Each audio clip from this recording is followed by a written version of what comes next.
Talk about Rolando McClain earlier. You were also integral in drafting another very famous linebacker, Ray Lewis. What about Ray is so special and so extraordinary?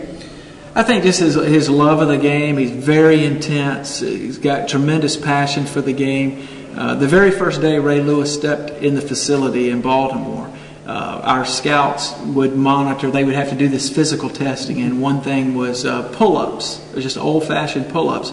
Well, we were kind of a new team. We had moved from Cleveland to Baltimore, and so Ray looks at the strength coach and says, "What's the record?" Well, we didn't even have any records, but he just jumped up there and did as many as he could, and that was the record, and that was the standard that was set. He's been a leader from day one in Baltimore, and the thing that you marvel at is that here it is almost 14 years later, and he still has that intensity, the love of the game, and it just permeates through that whole, not only the defensive side of the ball, but that whole team and the whole organization. So he's a Hall of Fame player, and we were fortunate to get him. I mean, he was the 26th pick in the draft, so it wasn't anything that we did. He just happened to still be there. Do you see some of the same qualities in Rolando McClain? Because he certainly is a leader on the field. I think there are similarities in terms of the leadership and the intensity. They're different style players. You know, Okay. Ray is a little over 6 foot, about 240. Rolando is taller. He's like 6'4", 255.